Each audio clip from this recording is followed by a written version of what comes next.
4장 숲의 소리들. 그러나 아무리 잘 골라진 책이고 고전이라 할지라도 우리가 책에만 몰두하여 그 자체가 방언이며 지방어에 지나지 않는 어느 특정의 언어들만을 읽는다면 우리는 어떤 중요한 언어를 잊어버릴 위험이 있다. 그런데 이 언어야말로 모든 사물과 사건이 비유를 쓰지 않고 말하는 언어이며 풍부하기 짝이 없는 어휘와 표준성을 지닌 언어인 것이다. 발표되는 것은 많지만 인쇄되는 것은 적다. 덧문 사이로 스며든 햇빛은 그 덧문을 완전히 걷어버리면 사람들의 기억에서 사라질 것이다. 어떠한 관찰 방법과 훈련도 항상 주의 깊게 살피는 자세의 필요성을 대신해 주지는 못한다. 볼 가치가 있는 것을 그때그때 놓치지 않고 보는 훈련에 비하면 아무리 잘 선택된 역사나 철학이나 시의 공부도 훌륭한 교재도 가장 모범적인 생활 습관도 그리 대단한 것은 아니다. 당신은 단순한 독자나 학생이 되겠는가? 아니면 제대로 보는 사람이 되겠는가? 당신 앞에 놓여진 것들을 보고 당신의 운명을 읽으라. 그리고는 미래를 향하여 발을 내디뎌라. 첫 번째 여름에는 책을 읽지 못했다. 콩밭을 가꾸어야 했던 것이다. 그러나 종종 일하는 것보다 더 나은 방법으로 시간을 보냈다. 꽃처럼 활짝 핀 어느 순간의 아름다움을 육체적 일이든 정신적 일이든 일을 하느라고 희생할 수는 도저히 없었던 때들이 있었다. 나는 내 인생에 넓은 여백을 갖기를 원한다. 어떤 여름날 아침에는 이제는 습관이 된 멱을 감은 다음 해가 잘 드는 문지방에 앉아서 해뜰녘부터 정오까지 한없이 공상에 잠기곤 했다. 그런 나의 주위에는 소나무, 호두나무와 온나무가 무성하게 자라고 있었으며 그 누구도 방해하지 않는 고독과 정적이 사방에 펼쳐 있었다. 오직 새들만이 곁에서 노래하거나 소리 없이 집안을 넘나들었다. 그러다가 해가 서쪽 창문을 비치거나 또는 먼 여행길을 달리는 어느 여행자의 마차 소리를 듣고서야 문득 시간이 흘러간 것을 깨닫는 것이었다. 이런 날에는 나는 밤사이에 옥수수처럼 무럭무럭 자랐다.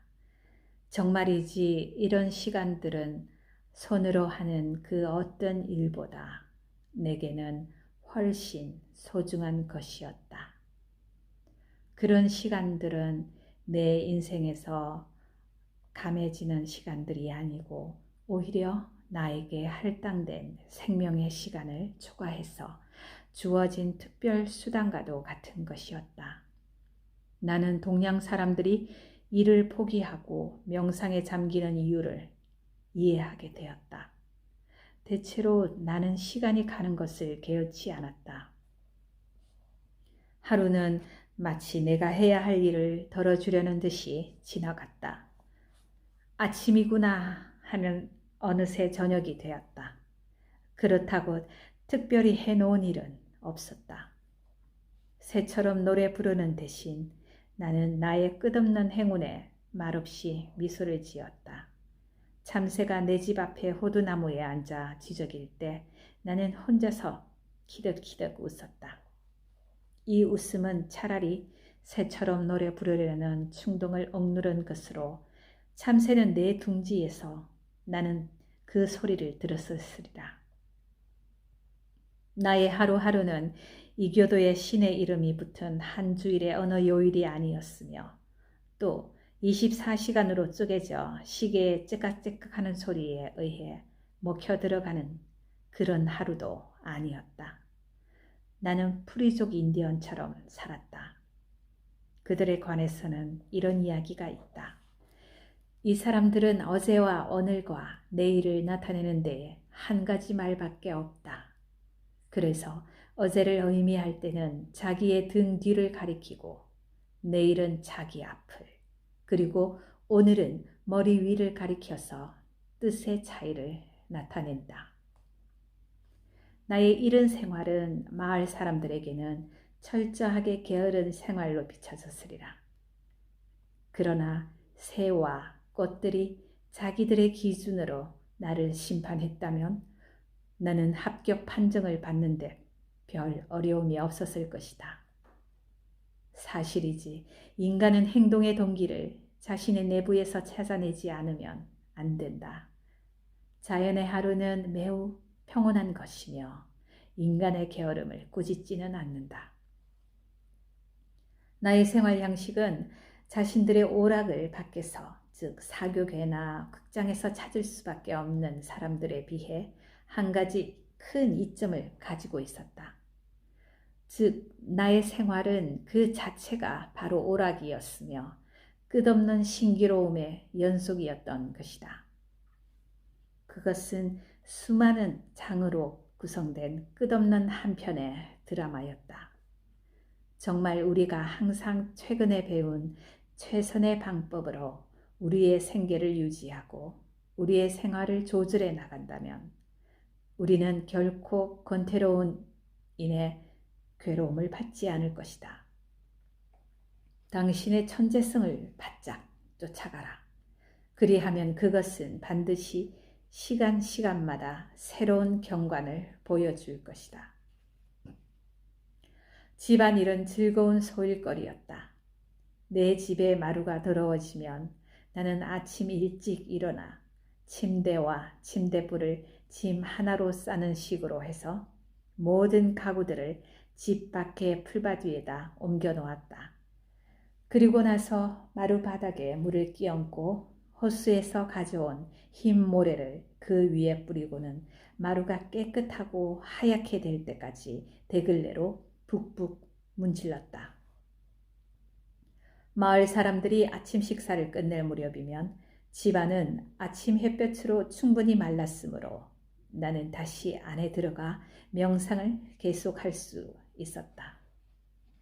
내 집의 모든 살림 도구가 풀밭 위에 나와 집시의 보찜처럼 한 무더기로 쌓이고 내 삼각 탁자가 책과 펜과 잉크가 그냥 놓인 채로 소나무와 호두나무들 사이에 자리 잡고 있는 모습을 보는 것은 유쾌한 일이었다.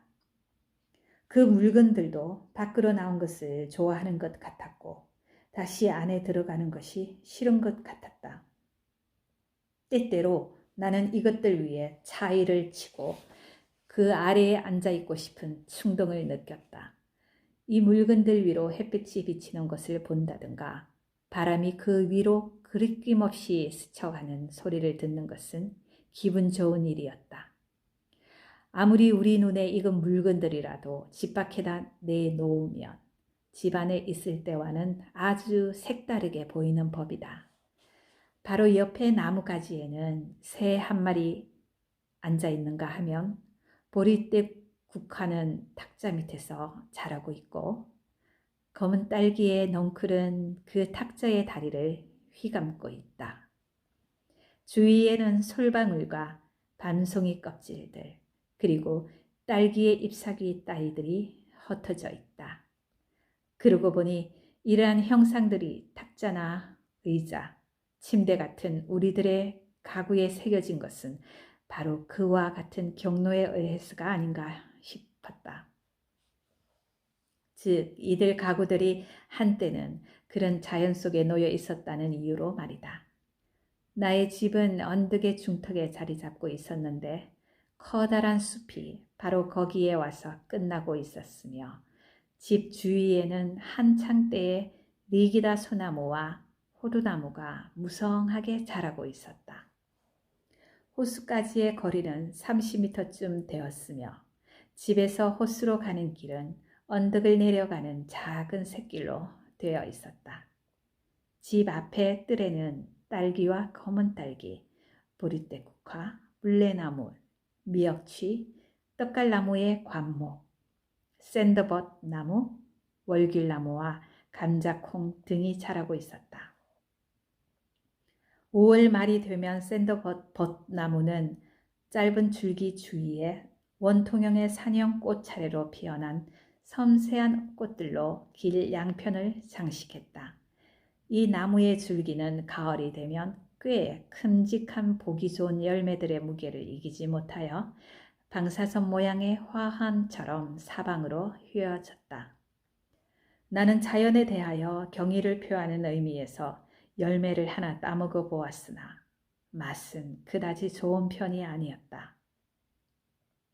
온나무들은 내가 만들어 놓은 나지막한 토담을 뚫고 위로 뻗쳐나와 집 주위에 무성했는데 첫 해에 벌써 5, 6피트나 되는 높이로 자랐다. 온나무의 넓고 깃털 모양을 한 열대성 잎사귀는 이국적이면서도 보기가 좋았다. 그것의 커다란 새싹들은 늦은 봄에 죽은 것 같이 보이던 마른 나무 줄기에서 갑자기 터져 나오면서 마치 마술에 의한 것처럼 푸르고 여린 직경 1인치가량의 아름다운 가지들로 자라나는 것이었다. 그 가지들이 너무 빨리 자라면서 마디에 부담을 주기 때문에 어떤 때 내가 창가에 앉아 있노라면 바람 한 점 불지 않는데도 싱싱하고 여린 가지가 자신의 무게에 겨워 부러지면서 갑자기 부채처럼 땅에 떨어지는 소리가 들리곤 했다. 꽃이 피었을 때 수많은 야생 벌들을 끌어들였던 엄청난 양의 딸기들은 8월이 되면 점점 우당 같은 밝은 진행 속을 띄었는데 이 딸기들도 스스로의 무게를 이기지 못해 휘어지면서 자신의 여린 줄기들을 부러뜨리는 것이었다. 한여름 오후 창가에 앉아 있노라니 매들이 나의 개간지 위를 빙빙 돌면서 날고 있다.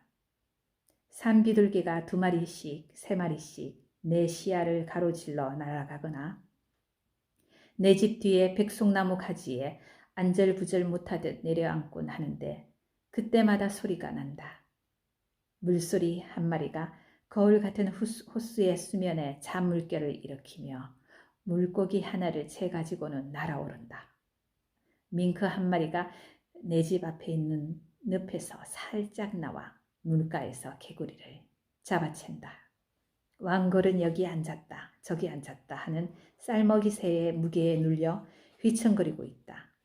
나는 반시간 전부터 보스턴에서 시골로 손님들을 실어 나르는 기차의 바퀴 소리를 듣고 있었는데 그 소리는 들꽁의 날개짓 소리처럼 이제는 안 들리거니 하면 다시 들리곤 했다.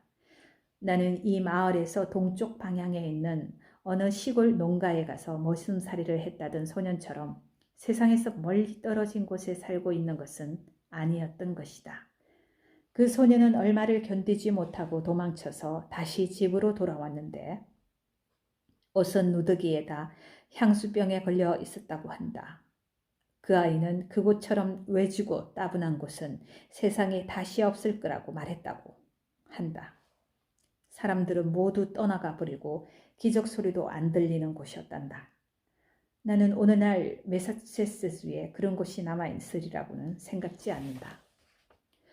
정말로 이제 우리 마을은 저 날쌘 기차 화살의 표적이 되었네.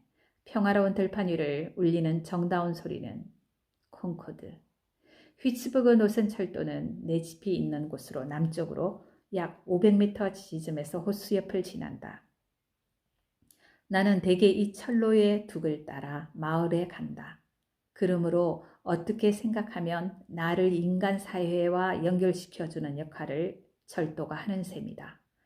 화물 열차를 타고 전 노선을 왕복하는 사람들은 내가 오랫동안 알고 지내는 사람이라도 되는 것처럼 나에게 인사를 한다. 나를 그처럼 여러 번 철로변에서 만났기 때문에 내가 자기들과 같은 철도회사 종업원인 것으로 알고 있음이 분명하다. 어느 의미에서는 그렇다고 할 수도 있겠다. 나도 지구의 궤도 어디선가 보선부 노릇을 하고 싶은 생각이 있으니 말이다. 기관차의 기적은 여름이고 겨울이고 내가 사는 숲을 뚫고 들려 나오는데 그 소리는 어느 농가의 위를 나르는 매의 울음소리 같기도 하다. 이 기적 소리는 바쁘게 서두는 수많은 도시의 상인들이 마을의 경계선 안에 도착하고 있으며 그 반대쪽에는 한몫 잡으려는 시골 장사꾼들이 도착하고 있음을 나에게 알려준다. 양쪽 상인들이 한 지평선 아래로 접근하게 되면 그들은 서로 상대방 들어 길을 비키라고 경고의 기적을 뻑뻑 울리는데 이 소리는 때때로 두 마을의 경계선 안쪽까지 들리기도 한다. 자, 시골이여, 여기 당신들 식료품이 왔소. 시골 사람이여, 당신들 양식이 왔단 말이요. 자기 농장에서 자라는 농산물로 자급자족하고 있으므로 그런 거 필요 없소 하고 말할 수 있는 농부는 한 사람도 없다. 자, 식료품값 여기 있소 하고 시골 사람의 기차는 기적을 울린다. 그 기차 안에는 성벽을 무너뜨리는 데 쓰는 파성퇴처럼 생긴 목재들이 실려 쓰는 도시의 성벽을 향하여 시속 20마일의 속도로 달리고 있다. 또한 성벽 안에 사는 모든 지치고 무거운 짐을 진 사람들을 앉히기에 충분히 많은 의자들도 실려 있다. 거창하고 투박한 예의를 보이면서 시골은 도시에게 의자를 넘겨준다. 허클베리로 뒤덮였던 언덕들이 발가벗겨지고 논출 원귤이 지천으로 깔렸던 들녘도 갈퀴로 싹싹 긁어 열매란 열매는 전부 도시로 보내진다. 솜은 도시로 올라오고 옷감은 시골로 내려간다. 견직물이 올라오고 모직물이 내려간다. 그런데 책이 올라오면 그 책을 쓴 저자가 내려가는 것은 어쩐 일인가?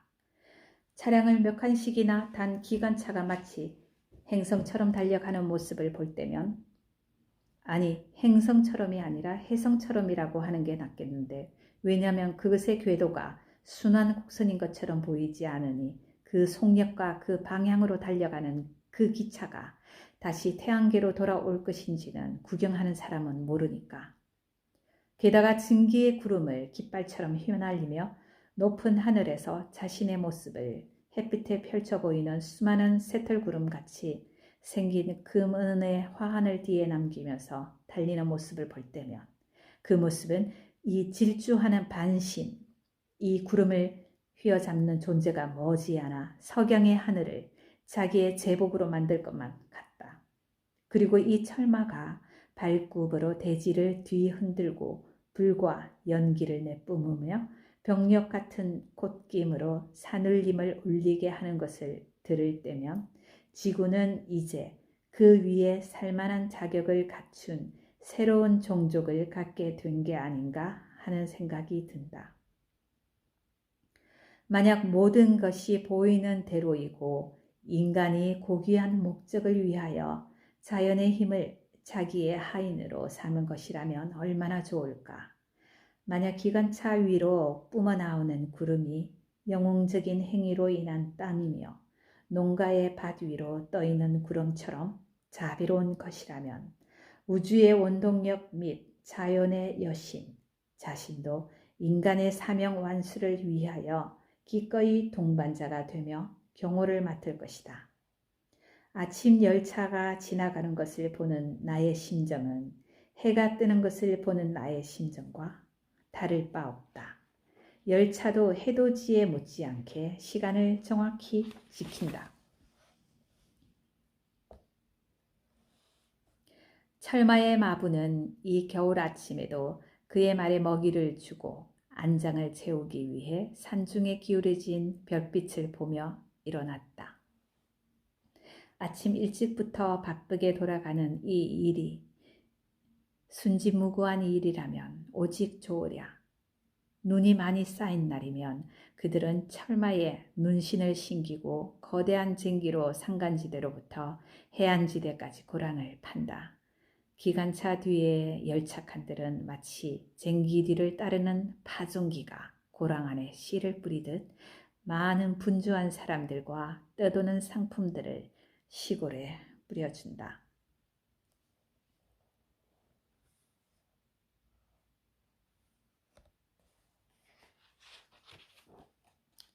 상업이 내 마음에 드는 것은 그 진취적 기상과 용기 때문이다. 상업은 두 손을 모아 주피터 신에게 기도드리지 않는다. 나는 상인들이 날마다 크든 작으든 간에 용기와 만족감을 가지고 자기들의 일에 종사하며 스스로가 생각하는 이상으로 많은 일을 해내는 것을 본다. 아마 그들이 의식적으로 계획을 했더라도 이보다 더 좋은 일을 하지는 못할 것이다. 나는 부에나비스타의 격전장에서 반 시간을 견뎌낸 군인들의 영웅적 행위보다는 제설 기관차를 겨울 동안에 숙소로 삼고 있는 사람들의 꾸준하고도 낙천적인 용기에 의하여 더 큰 감동을 받는다. 그들은 나폴레옹이 가장 드문 용기라고 말했던 새벽 3시의 용기를 가지고 있다. 그들의 용기는 일찌감치 잠자러 가지 않으며 그들 자신도 눈보라가 먹거나 철마의 근육이 얼어붙었을 때에야 잠자리에 든다. 폭설이 아직 맹위를 떨치면서 사람들의 피를 얼리고 있는 오늘 아침에도 나는 그들의 기관차의 종소리가 자신들의 얼어붙은 입김에 두터운 안개층을 뚫고 나오는 둔한 소리를 듣는다. 이 소리는 뉴 잉글랜드 지방을 휩쓰는 북동 폭설의 거부행위도 불구하고 열차가 큰 지연 없이 오고 있다는 것을 알려준다. 아니나 다를까 나는 온몸이 눈과 서리로 덮인 제설 작업반원들이 기관차의 제설 장비 위로 머리를 내밀고 있는 모습을 보는데 이 제설 장비는 우주의 밴돌이 어딘가에 있는 시에라 네바다 산맥의 바위덩이처럼 들국화와 들쥐들의 집이나 부수는 게 아니라 바로 눈덩이를 파헤치는 것이다. 상업은 예상했던 것과는 달리 자신감에 넘치고 명랑하며 기민하고 모험적이며 지칠 줄 모르는 일이다. 게다가 상업은 그 방법에서 매우 자연스럽다. 허다한 공상적인 기획이나 감상적인 실험들보다 그 방법이 훨씬 자연스러우며 바로 거기에 그 특유의 성공 비결이 있다. 화물열차가 덜커덕거리며 내 옆을 지나갈 때면 나는 기분이 상쾌해지고 마음이 뿌듯해진다. 나는 보스턴의 롱보드에서 보몬트주의 챔플린 호수까지의 길을 내내 냄새를 풍기면서 가는 화물들의 냄새를 맡는데 그 냄새는 나로 하여금 이국의 땅들과 산호초와 인도양과 열대의 풍토와 지구의 넓이를 생각해 한다. 내년 여름에 수많은 잉글랜드 지방 사람들의 금발머리를 가려줄 모자가 될 종려나무 잎들, 그리고 마닐라 삶, 코코야 작껍질, 낡은 밧줄, 마대, 고철과 녹슨못들을 보면 세계의 시민이 된 것 같은 기분이 든다. 여기 맨주의 숲에서 나온 목재가 실려간다. 여기 색깔도 품질도 가지각색인 누더기를 담은 가마니들이 지나간다. 무명과 린네르가 닳고 흘러서 최저의 생활 상태로 내려간 것이 누더기이며 모든 옷의 종착점이 바로 누더기 아닌가. 여기 실려가는 것들은 이제는 미로키 시에서가 아니면 떠들어대는 일이 없는 무늬일 것인데 영국, 프랑스, 미국제의 날염천, 김검천, 모슬린천 등 한때는 화려했던 옷감들로 유행과 빈부의 정도를 막론한 각계각층의 사람들로부터 수거된 것들이다.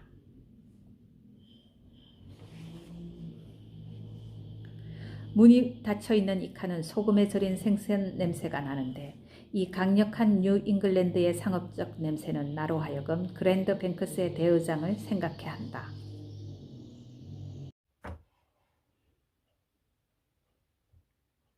누구나 한 번쯤은 먹어본 이 생선들은 어찌나 철저하게 소금으로 절여 놓았는지 어떤 일이 있어도 썩지 않을 것이며 그래서 돌을 닦는 성자들도 그 앞에서는 낯을 붉히게 될 것이다. 이 절인 생선으로 사람들은 길거리를 청소하기도 하고 도로 포장의 재료로 쓰기도 하며 불꽃 시계를 쪼개는 칼로 쓰는가 하면 마부들은 이것을 가지고 태양과 바람과 비로부터 자기 자신과 짐을 보호하기도 한다.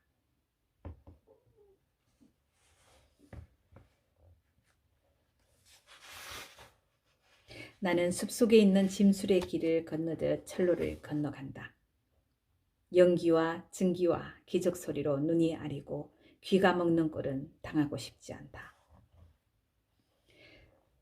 이 종소리의 경우 나에게 들려온 선율은 공기에 의해 팽팽해진 선율이며 솔잎을 포함한 숲의 모든 잎사귀들과 이야기를 나눈 선율이며 자연의 원소들에게 붙들려 조절된 다음 계곡에서 계곡으로 메아리 쳐진 선율인 것이다. 메아리는 어느 정도는 독창적인 소리이며 바로 이 점에 메아리의 마력과 매력이 있다. 메아리는 종소리 중 되울릴 가치가 있는 것을 되울린 것일 뿐만 아니라 그 일부분은 숲 자체가 되는 소리이기도 하다. 즉 숲의 요정의 속삭임과 노래가 그 안에 담겨 있는 것이다. 저녁 무렵 숲 너머 지평선 멀리서 들려오는 소의 음매의 소리는 감미롭고도 선율적이다. 처음에 나는 그 소리를 나에게 이따금 세레나데를 들려주던 어떤 가수들이 산과 들을 돌아다니며 노래를 부르는 것으로 착각했었다. 그러나 그 소리가 계속 이어지면서 소가 부르는 흔한 자연적인 음악이라는 것을 알고 실망을 했지만 기분은 그리 나쁘지 않았다. 그 젊은이들의 노래가 소의 노래와 비슷하다고 말한 것은 비꼬는 의미에서 한 이야기가 아니고 오히려 젊은이들의 노래의 진가를 인정하려는 것이다. 여름의 기간에는 저녁 열차가 막 지나간 뒤인 7시 반만 되면 쏙독새들이 집 문 앞에 있는 나무 거루턱이나 지붕의 용마루에 앉아서 반시간 동안 저녁의 노래를 부른다. 그들은 저녁마다 일정한 시각에, 즉 해가 지는 시각에서 5분 이내에 거의 시계처럼 정확히 노래를 하기 시작한다. 나는 이 새들의 습관을 알 수 있는 흔치 않은 기회를 얻은 것이다. 어떤 때는 4-5마리가 숲의 여기저기서 한꺼번에 우는 적도 있었는데 우연히도 한 소절씩 차례로 뒤늦게 울었고 내가 아주 가까이 있었으므로 매 소절 다음에 내는 쿠룩쿠룩 하는 소리뿐만 아니라 거미줄에 걸린 파리가 내는 것 같은 그 특이한 웅웅 소리, 물론 몸짓이 크니까 소리도 더 컸지만 들을 수 있었다. 또 어느 때 내가 숲에 들어가면 쏙독새 한 마리가 줄에 묶인 것처럼 내 주위를 불과 두어자 떨어져 계속해서 빙빙 도는 적이 있는데 아마 바로 근처에 알을 낳아놓은 둥지가 있었기 때문이리라. 그들은 밤새 일정한 간격을 두고 울었으니 동이 틀 무렵이나 바로 그 직전에 가장 많이 울었다. 다른 새들이 조용해지면 부엉이들이 바톤을 이어받아 죽음을 곡하는 여인들처럼 부엉부엉 하고 그들의 태고즉 울음을 시작한다. 그들의 음산한 울음은 그야말로 벤 존슨적이다.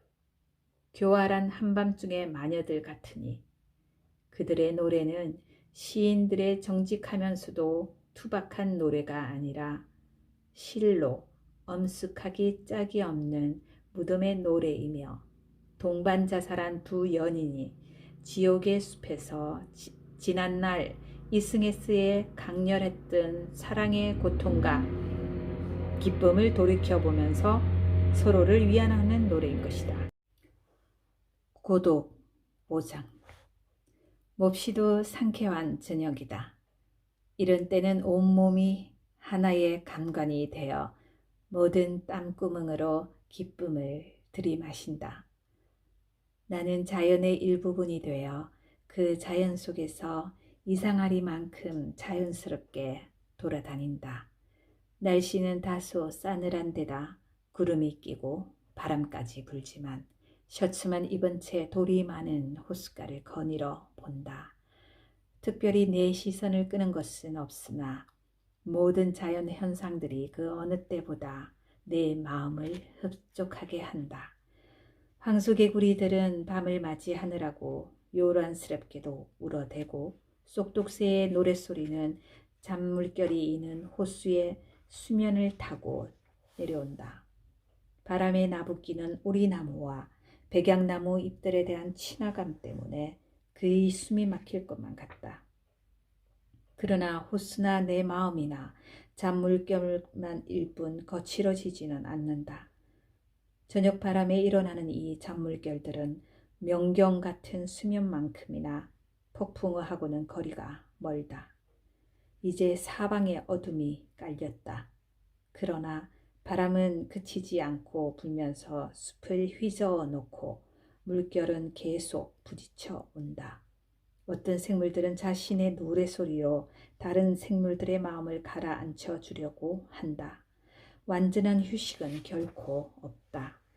야성에 가장 가까운 동물들은 휴식을 취하지 않고 이제부터 먹이를 찾아 나선다. 여우와 스컹크와 산토끼들이 이제 두려워하지 않고 들과 숲을 돌아다닌다. 그들은 자연의 야경꾼이며 활기찬 생명의 나날을 이어주는 고리이기도 하다. 밖에 나갔다가 돌아오면 방문객들이 들렸다가 명함을 남겨놓고 간 것을 발견한다. 그 명함이란 한 다발에 꽂힐 수도 있고 상록수의 가지들을 화환처럼 엮은 것일 수도 있으며 또는 노란 호두나무 잎이나 그 나무 조각에다 연필로 이름을 써놓은 것일 수도 있다. 어쩌다가 숲에 오는 사람들은 도중에 나뭇가지 같은 것을 꺾어 만지작거리며 와서는 의식적으로 혹은 무의식적으로 그것을 남겨놓고 가기도 한다. 버드나무 가지의 껍질을 벗겨 그것을 고리 모양으로 엮은 다음 내 탁자 위에 놓고 간 사람도 있다. 나는 내가 없을 때에 사람이 왔다 갔는지를 나뭇가지가 휘거나 풀잎이 구겨진 모양이나 또는 구두 자국을 보고 틀림없이 알아맞힐 수 있었다. 또 꽃 한 송이를 떨구어 놓고 간 모습이나 풀 한 묶음을 뽑아서 던져놓고 간 사소한 흔적을 보고서 또는 시가나 파이프 담배의 냄새가 남아있는 것을 맡고서도 그 사람의 성별과 연령과 교양 정도를 대략은 맞힐 수 있었다. 심지어 나는 300m나 떨어진 큰 길을 지나가던 사람을 그의 파이프 담배 냄새로 알아본 경우도 몇 번 있었다. 우리 주위에는 되게 넉넉한 공간이 있다. 우리의 지평선은 바로 우리의 턱 밑까지 와 있지는 않다. 울창한 숲이나 호수도 우리들의 집 문 앞까지는 와 있지는 않다. 어느 정도의 공간은 항상 개척이 되어 인간과 친숙한 상태에서 인간의 발자국으로 달아지고 있다. 즉 인간의 몫으로 차출되어 울타리가 쳐져 있으며 자연으로부터는 탈취된 상태에 있는 것이다. 그런데 무슨 까닭으로 나는 사람들로부터 버려져 있는 이 광활한 영역을 이 몇 평방마일이나 되는 인적 드문 숲을 혼자서 차지하고 있는 것일까? 나의 가장 가까운 이웃도 1마일이나 떨어진 곳에 살고 있으며 언덕 꼭대기에 올라가지 않는 한 내 집 주위의 반마일 이내의 지점에서는 사람 사는 집들이 전혀 보이지 않는다. 숲으로 경계지어져 있는 지평선을 나 혼자 독차지하고 있다. 한편으로는 철로가 호수의 한쪽 옆을 지나는 것이 멀리 보이고 다른 한편으로는 숲속의 도로를 따라 서 있는 울타리의 모습이 또한 멀리 보인다. 그러나 대체로 내가 사는 곳은 대초원만큼이나 적적하다. 여기는 뉴잉글랜드이면서도 아시아나 아프리카 같은 기분이 든다. 말하자면 나는 혼자만의 해와 달과 별들을 가지고 있으며 혼자만의 작은 세상을 가지고 있는 셈이다. 밤에는 길손이 내 집 옆을 지나가거나 내 집 문을 두드리는 적이 한 번도 없었는데 그것은 마치 내가 이 세상의 최초의 인간이거나 마지막 인간이기라도 한 것 같았다. 그러나 봄에는 메기를 낚으러 밤낚시를 오는 마을 사람들이 이따금씩 있었다. 하지만 이들은 어둠을 미끼로 해서 자신의 마음의 호수에서 더 많은 고기를 낚았던 것이 틀림없다. 왜냐하면 그들은 대개 빈 바구니를 들고 곧 물러났으며 세계를 어둠과 나에게 남겨놓았기 때문이다.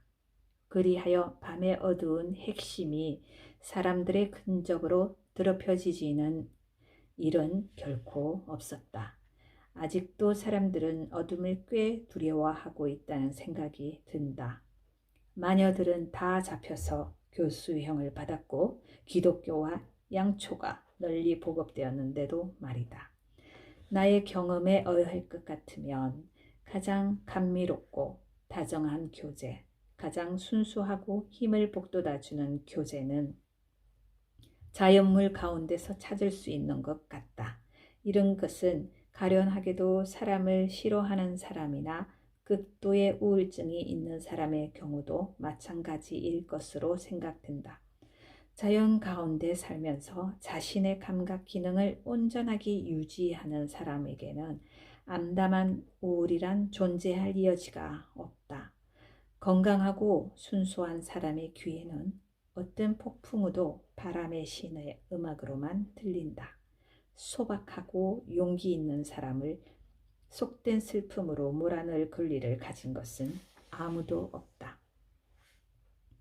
내가 사계절을 벗삼아 그 우정을 즐기는 동안은 그 어떤 것도 삶을 짐스러운 것으로 만들지는 못할 것이다. 오늘 내 콩밭을 적시면서 한편으로는 나를 집에 머물도록 하는 저 보슬비는 지루하고 우울한 느낌을 주지 않고 오히려 내게 좋은 일을 해주고 있다. 비 때문에 콩밭을 매지 못하지만 비는 밭 매는 것보다 훨씬 큰 가치를 가지고 있다.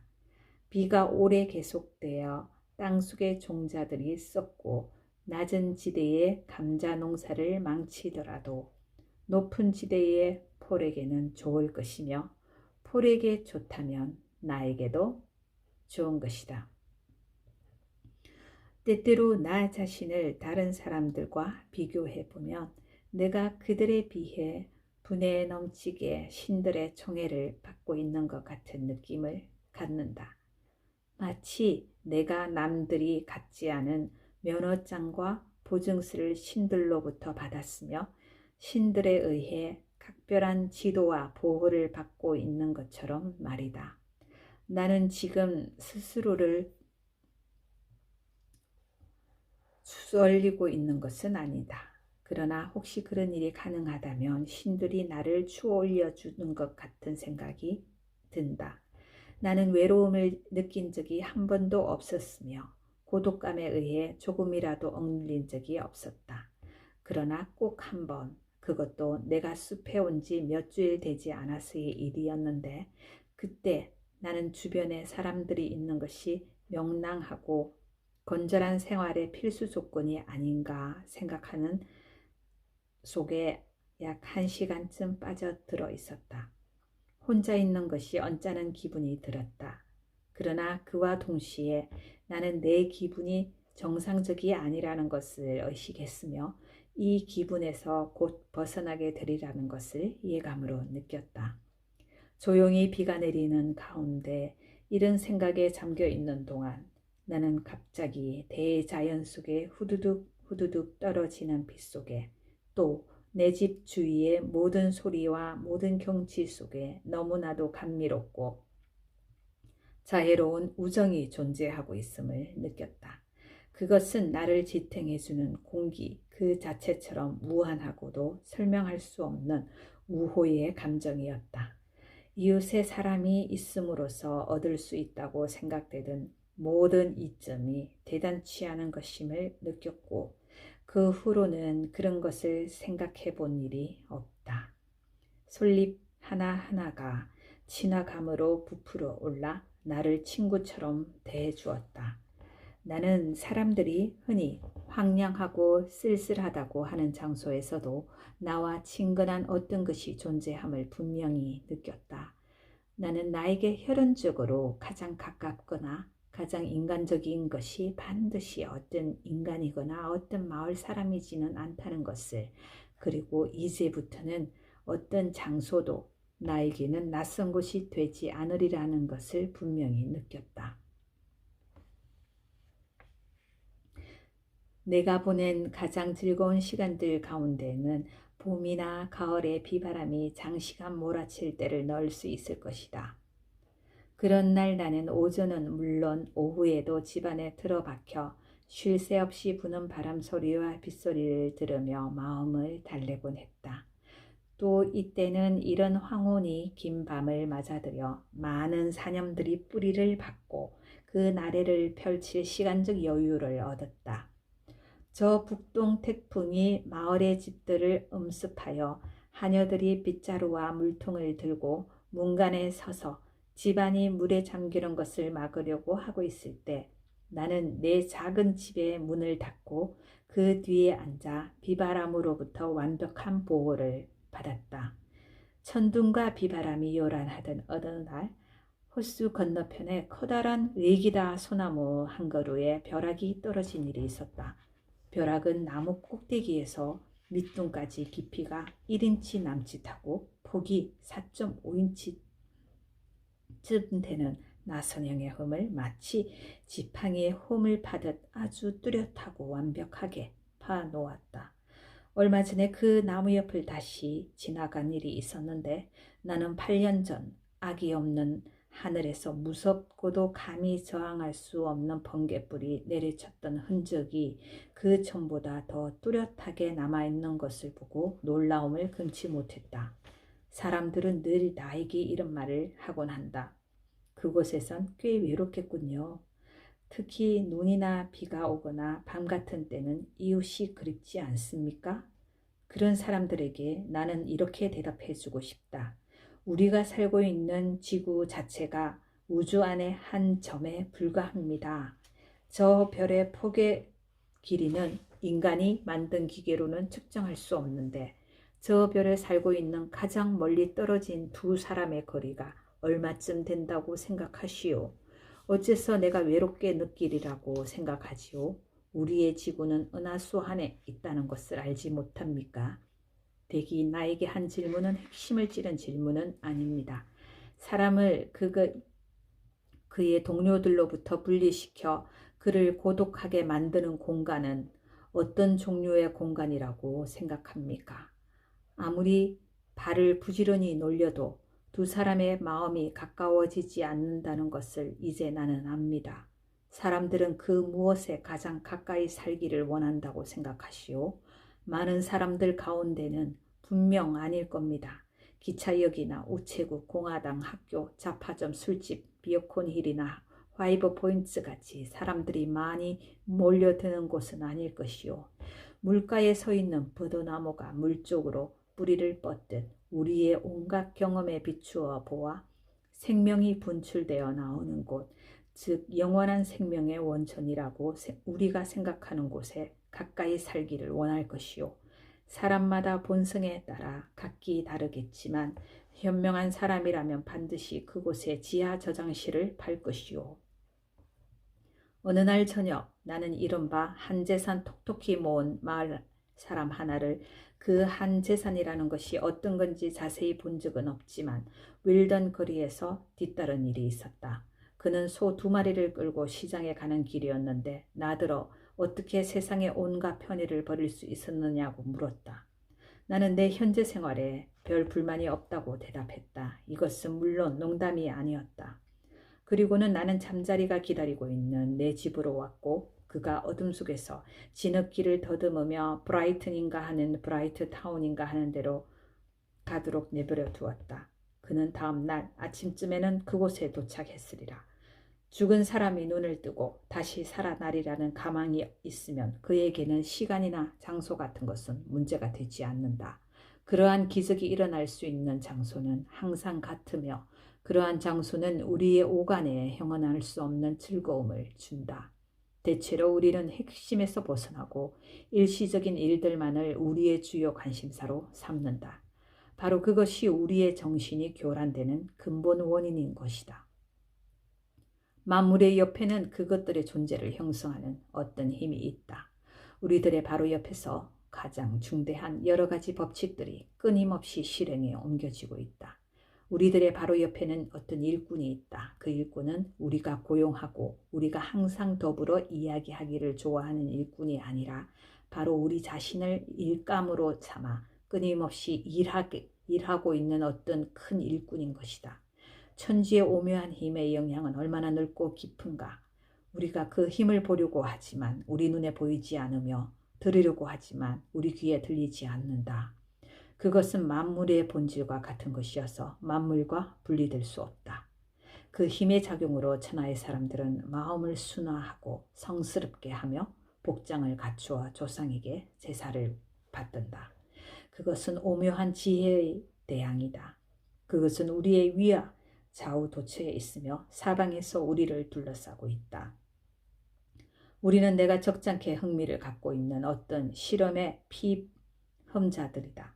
이런 상황에서 우리가 잠시나마 어울려 잡담이나 하는 것을 삼가하고 우리 자신의 사고로 스스로를 위안하면서 지낼 수는 없을까? 공자는 다음과 같은 진리의 말을 했다. 덕은 결코 외롭지 않으며 반드시 이웃이 있다고. 사색을 함으로써 우리는 건전한 의미의 열광 속에 빠질 수 있다. 마음의 의식적인 노력으로 우리는 행위들과 그 결과들로부터 초연하게 서 있을 수 있다. 그렇게 되면 만사는 좋은 일이든 나쁜 일이든 경류처럼 우리의 옆을 지나간다. 우리는 자연 속에 전적으로 몰입되어 있지는 않다. 나는 시냇물에 흘러가는 나무 토막일 수도 있고 또는 하늘에서 그 나무 토막을 내려다보고 있는 인드라 신일 수도 있다. 나는 어떤 연극 공연에 감동을 받을 수도 있겠지만 반면에 나에게 훨씬 더 이해 관계가 있을지 모르는 실제의 사건에 감동을 느끼지 않을 수도 있다. 나는 내 자신을 인간적 실제로서만, 다시 말하면 여러 가지 사고와 감정의 장소로서만 알고 있다. 그리고 나는 다른 사람으로부터는 물론 나 자신으로부터도 멀리 떨어져 있을 수 있는 어떤 이중성을 느끼고 있다.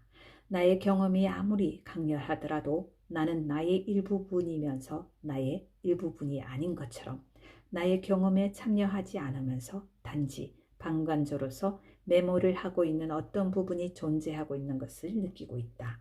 그 부분은 나라기보다는 차라리 제3자라고 할 수 있으리라. 인생의 연극, 그것은 비극일 수도 있겠는데 이게 끝나면 그 관객은 제 갈 길을 가버린다. 그 관객에 관한 한 그 인생극은 일종의 허구이며 상상의 작품일 따름일 것이다. 이러한 이중성은 종종 우리를 변변치 않은 이웃이나 친구로 만들기에 충분한 것이다.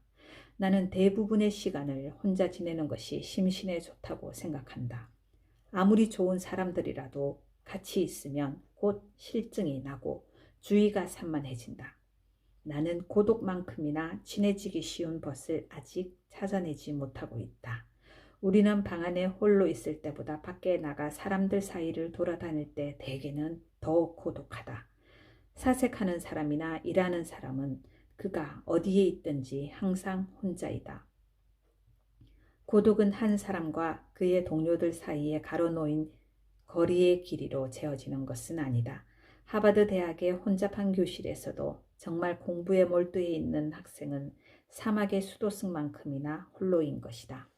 농부는 하루 종일 혼자 밭에서 김을 매거나 숲에서 나무를 베면서 일을 하더라도 외로움을 느끼지 않는다. 그것은 그가 일에 몰두해 있기 때문이다. 그러나 밤에 집에 돌아오면 여러 가지 생각이 떠올라 방 안에 가만히 혼자 앉아 있을 수가 없다. 그래서 하루 종일 앉아 있었던 것에 대해 스스로를 보상해 주어야겠다고 생각하며 사람들을 만나 기분 전환을 할 수 있는 곳을 찾아 나서는 것이다. 그러므로 농부는 학생이 온 밤과 낮에 대부분을 집에 있으면서 어떻게 권태와 우울증을 느끼지 않나 하고 의아해한다. 농부는 학생이 집에 있더라도 농부처럼 그 나름대로의 밭을 갈고 그 나름대로의 나무를 베고 있으며 그런 다음에는 좀 더 집중된 형태이긴 하지만 농부와 똑같은 휴식과 교제를 찾는다는 사실을 이해하지 못하는 것이다. 사람들의 교제는 대체로 값이 너무 싸다. 우리는 너무 자주 만나기 때문에 각자 새로운 가치를 획득할 시간적 여유가 없다.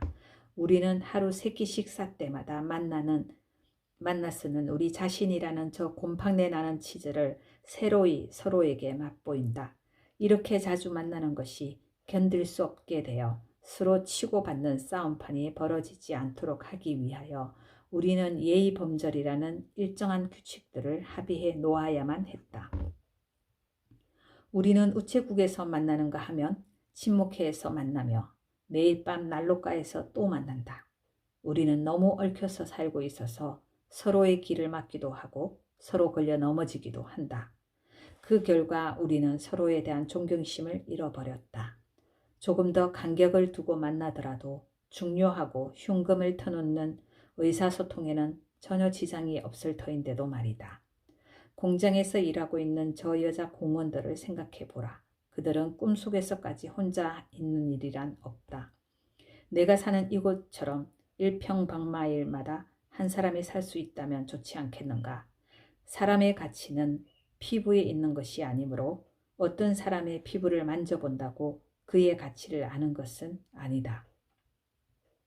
나는 숲속에서 길을 잃어 나무 밑에서 굶주림과 피곤함으로 거의 죽어가고 있었던 어떤 사람의 얘기를 들은 적이 있다.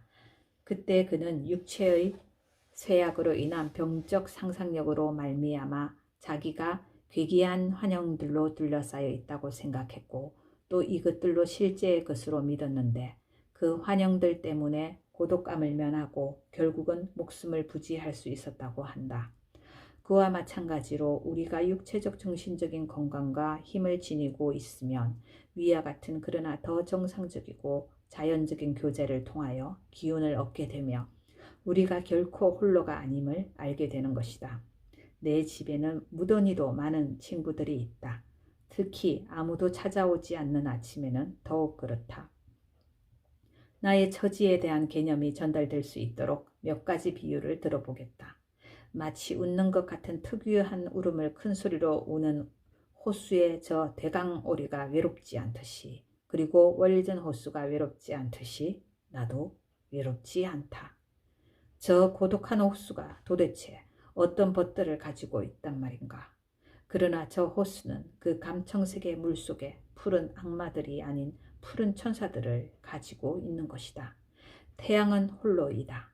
비록 안개가 자욱한 날에는 태양이 두 개처럼 보이는 때도 있지만 하나는 가짜 태양인 것이다.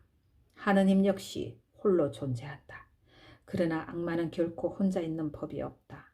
그는 많은 패거리들과 어울려 대군을 이루고 있다. 목장에 핀 한 송이의 우단현삼이나 민들레꽃, 콩잎, 괭이밥 등에 그리고 뒤엉벌이 외롭지 않듯이 나도 외롭지 않다. 밀부룩의 개천이나 지붕이의 풍향기, 북극성, 남풍, 4월의 봄비, 정월의 해동 그리고 새로 지은 집에 자리 잡은 첫 번째 거미 이런 모든 것들이 외롭지 않은 것처럼 나도 외롭지 않다. 숲속에 눈이 펑펑 내리고 바람이 세차게 부는 긴 겨울밤이면 호수의 옛 개척자며 원래 주인이었던 이가 이따금씩 찾아온다. 들리는 바에 의하면 이 양반이 웰든 호수를 파서 돌로 기반을 단단히 한 다음 주위에 소나무를 심었다고 한다. 그는 나에게 옛날에 있었던 일과 새로운 영혼에 대하여 이야기해준다. 우리 두 사람은 사과나 과일즙 없이도 사교적인 기쁨과 유쾌한 잡담을 나누면서 즐거운 저녁 시간을 보내곤 한다. 나의 친구는 몹시 현명하고 유머 감각이 풍부해서 나는 그를 무척 좋아한다. 그는 고프나 윌리보다도 더 사람 눈에 띄지 않게 돌아다닌다. 그는 이미 세상을 떠난 것으로 사람들은 알고 있는데 그가 어디에 묻혀 있는지는 아무도 모른다. 한 늑수그레한 마나님도 이 근처에 살고 있는데 대부분의 사람들이 눈에는 보이지가 않는다. 때때로 나는 이 마나님의 향기로운 약초밭을 거니면서 약초도 캐며 그녀의 얘기를 듣는 것을 좋아한다. 이 마나님은 비할 데 없는 풍요와 천재성을 경비한 분인데 뛰어난 기억력은 신화 이전까지 올라가서 모든 전설의 기원과 그 전설이 어떤 사실에 근거를 두고 있는지까지도 말할 수 있다. 왜냐하면 그 사건들은 그녀가 젊었을 때 일어난 일들이기 때문이다. 안색이 훤하고 기력이 좋은 이 늙은 부인은 어떤 기후나 계절도 다 좋아하며 자신의 어떤 자녀보다도 더 오래 살 것 같은 생각이 든다. 자연은 해와 바람과 비, 그리고 여름과 겨울은 말로 표현할 수 없이 순수하고 자애로워서 우리에게 무궁무진한 건강과 한의를 안겨준다. 그리고 우리 인류에게 무한한 동정심을 가지고 있기 때문에 만약 어떤 사람이 정당한 이유로 슬퍼한다면 온 자연이 함께 슬퍼해 줄 것이다. 태양은 그 밝음을 감출 것이며 바람은 인간처럼 탄식할 것이며 구름은 비의 눈물을 흘릴 것이며 숲은 한여름에도 잎을 떨구고 상복을 입을 것이다. 내가 어찌 대지와 교의를 갖지 않겠는가? 내 자신이 그 일부분은 잎사귀이며 식물의 부식토가 아니든가? 우리들은 늘 건강하고 명랑하고 만족스럽게 해줄 묘약은 무엇인가? 그것은 나나 당신의 증조부가 빚은 환약이 아니고 바로 우리 모두의 증조모인 자연의 여신인 빚은 우주적이고 식물적이고 또 식물학적인 약인 것이다. 이 약을 가지고 자연의 여신은 자신의 젊음을 유지해 왔으며 수없이 많은 파노인 같은 장수자들보다 항상 더 오래 살았으며 그들의 썩은 지방으로 자신의 건강을 키워왔다. 내가 원하는 만병통치약은 엉터리 의사가 저승의 강과 사해의 물을 부어 조제해 쓰는 병의 운반용으로 제작된 것을 종종 볼 수 있는 저 길고 납작한 검은 배 같은 마차에 싣고 다니면서 파는 무약병이 아니다. 내가 진정 아끼는 만병통치약은 묽게 하지 않은 순수한 아침 공기를 들이마시는 것이다. 아, 아침 공기. 만약 사람들이 하루의 원천인 새벽에 이 아침 공기를 마시려 드지 않는다면 그것을 병에 담아 가게에서 팔기라도 해야 할 것이다. 아침 시간에 대한 예매권을 잃어버린 세상의 모든 사람들을 위해서 말이다. 그러나 아침 공기는 아무리 차가운 지하실에 넣어둔다 해도 정오까지 견디지 못하고 그 전에 벌써 백마개를 밀어젖히고 새벽의 여신을 따라 서쪽으로 날아가 버릴 것이라는 것을 잊어서는 안 되겠다.